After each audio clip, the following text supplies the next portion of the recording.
L'actualité vue par nos confrères de la presse écrite de ce mercredi 12 février 2020 démarre avec le soleil à la une du quotidien national. Ce matin, état de la coopération Sénégal-Canada multiforme et en plein essor. Titre le journal. Sébastien Beaulieu, ambassadeur à Dakar. Nous sommes le 4e bailleur de fonds du Sénégal.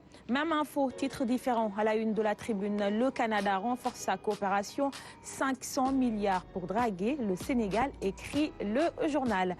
L'Observateur qui titre sur autre chose, lettre de protestation envoyée au gouvernement français. Macky Sall met en garde la France, les sévères remontrances contre l'ambassadeur de France et le DG de FAGSA. Les termes de la lettre envoyée par le gouvernement à l'État français. Également à la une du quotidien L'Observateur, enquête sur le responsable de la cellule performance de DSC, Olivier Brice-Sylvain, la face cachée du présumé pédophile de Dakar-Sacré-Cœur. Sud Quotidien, à présent, qui titre sur la polémique autour de la commercialisation de l'arachide. Moussa Baldé défend sa campagne, écrit le journal. Entre 1 million de producteurs et les 1500 emplois, je pense qu'on ne peut pas dire que la campagne est un échec. La compensation faite aux huiliers a coûté 33 milliards de francs CFA à l'État du Sénégal. Les 3 dernières années, les exportateurs ont injecté cette année dans le monde rural plus de 100 milliards de francs CFA sans que l'État du Sénégal ne débourse aucun franc. Après 2 mois et 2 jours de campagne, le niveau de collecte global est d'environ 500 000 tonnes de graines coques. C'est à lire à la une de Sud Quotidien. Le quotidien, à présent, Bonnefeuille, Sénégal, l'histoire en marche. Latif fait le décompte de l'émergence.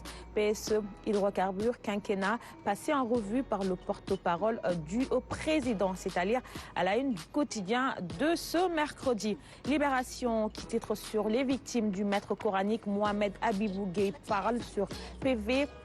L'horreur, s'exclame le journal. AS qui dit « Je suis sûr qu'il a abusé de la moitié des enfants de notre quartier ». MD qui dit « J'avais 12 ans, il m'a forcé à avoir des rapports ». Et également d'autres témoignages à lire à la une de Libération de ce matin. Les Échos, à présent, qui titrent sur le procès de la femme monstre. Comment Seynabou Ndiaye a rendu aveugle ses belles filles âgées de 5 et 3 ans. Elles battaient les filles, cognaient leur tête contre le mur, brûlaient leur corps avec un encensoir. Pire, elle s'est même permis de leur asperger de la poudre de lessive dans leurs yeux. Également à la une de Les Échos, dialogue politique Karim et Khalifa arrêté, Ousmane Gam, article 80 et autres, dialogue des sourds entre opposition et majorité. Critique à présent qui titre sur autre chose, responsable moral du Jollof Band, Vivi dérangé, écrit le journal. Si la folle et sale rumeur participe à booster son album, c'est parce que la star du Jollof Band, Mame Diarra, est une bénie des dieux. L'auteur de Dérangé n'aurait jamais pensé à perturber durant cette vague de succès couronnée par un clip des plus provocateurs. Seulement avec la justice, le feeling et le level risquent de peser moins lourd qu'un P. 24 heures à présent, qui titre sur les plaintes dans l'affaire du livre Scandale au cœur de la République. Le dossier du coude, Anne enfonce les niants et demande 10 milliards. Ses avocats déposent une plainte pour diffamation chez le procureur. Papalé et Modignan seront devant la barre le 10 mars 2020. Et Boubacar Ndiaye annonce une conférence de presse demain matin. On passe à présent au quotidien Réumi, quotidien entre insécurité et bavure, la difficile mission du travail de maintien de l'ordre. Plainte également à la une de Réumi de Anne, déposée hier. Papalé et Modignan jugés le 10 mars. L'ex-DG du COUD réclame 10 milliards de francs CFA. On termine avec les quotidiens sportifs. Stade pour démarrer. Championnat belge, Europa League, Crépin. Le moment d'exploser pour attiler les cadors, écrit le journal. Un deuxième titre de champion dans le viseur.